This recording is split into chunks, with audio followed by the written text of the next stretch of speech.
हमारे army chief Syed general Asim Munir साहब ने कहा है कि नौजवान इदारों के खिलाफ प्रोपेगेंडा करने वालों को बेनकाब करें। अहे मेरे सपा सालार, मैं हाजिर। आपका हुक्म बजा लाते हुए आज मैं उन लोगों को आपके हुजूर पेश करने जा रहा हूं जो लोग हमारे इदारों के खिलाफ प्रोपेगेंडा करते हैं। सर, ये रहा वो पहला शख्स जो मुल्क की असेंबली में खड़ा होकर अपने वक्त के आर्मी चीफ की तज़हीक कर रहा है। पैर कांप रहे थे, पसीने माथे पे थे। सर, ये रही एक औरत जो भरे जलसा में नारे लगवा रही है कि ये जो गुंडागर्दी है इसके पीछे वर्दी है। सर, ये एक और शख्स है जो असेंबली में खड़ा होकर कह रहा है कि हमारी फौज ने अवाम की हड्डियों से गोश्त तक निचोड़ लिया। मांग रहे हैं कौम की हड्डियों से गोश्त तक जो है इन्होंने निचोड़ लिया है और उतार लिया है। मेरे प्यारे आर्मी चीफ, ये एक और शख्स है जो मुंबई हमलों का इल्जाम अपने ही मुल्क के इदारों पर लगा रहा है। जरा इसको भी सुने। नवाज शरीफ ने एतराफ किया कि मुंबई में जो हमले किए गए 150 मासूमों की जान ली गई, उसमें पाकिस्तान। सर, आसिम मुनीर, मेरी जिंद मेरी जान, ये एक और शख्स खड़ा कह रहा है कि फौज के जर्नैल मुल्क को खराब करते हैं। सर, इसको भी जरा सुने। खराब करें ये फौज के journal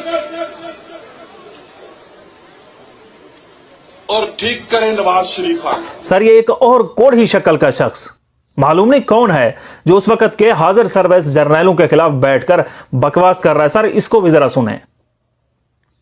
general Qamar Javed Bajwa, general Faiz Hamid और जनरल इरफान मलिक होंगे।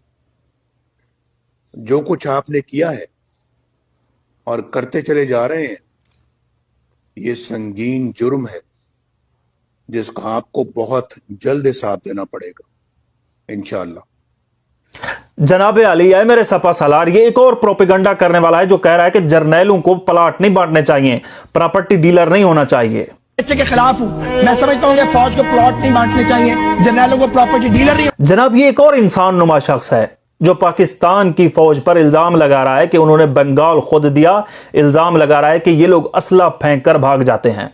बताओ कि बंगाल कैसे देना है, हमें यह तरीका बताओ, असलहा कैसे फेंकना है तुम हमें। सर, यही नहीं, एक और शख्स जो मुल्क की असेंबली में खड़ा होकर इल्जाम लगा रहा है कि अफवाज पाकिस्तान ने कोई जंग नहीं जीती। सर, इसको भी जरा सुन लें। कौन सी जंग आपने जीती है जिस चीज के लिए तुम्हें भर्ती किया गया था? सर, अभी रुकें जनाब, ये एक और बंदा है जो खड़ा होकर फौज की ईंट से ईंट बजाने की धमकी दे रहा है। सर, इसको भी तो जरा सुन लें। कोशिश की तो हम आपकी भी ईंट से ईंट बजा देंगे। और सर, ये एक और बंदा है जो कह रहा है कि तुम लोगों ने रिटायर तो होना है, हम तुम्हारे लिए जमीन तंग कर देंगे। अरे मेरे आर्मी चीफ, मैं नहीं जानता ये सब कौन लोग हैं। बस आपने हुक्म किया कि प्रोपेगेंडा करने वालों को बेनकाब करें, तो मैंने अपनी कोशिश से इन्हें बेनकाब कर दिया। अब कार्रवाई करना, इन्हें कानून के कटहरे में लाना आपका काम है। मेरे मोहतरम आर्मी चीफ साहब, यकीनन आपको मेरा काम पसंद आया होगा। अगर मेरा काम पसंद आया तो प्लीज मुझे फॉलो कर लीजिए टिकटॉक पर, असल में नहीं।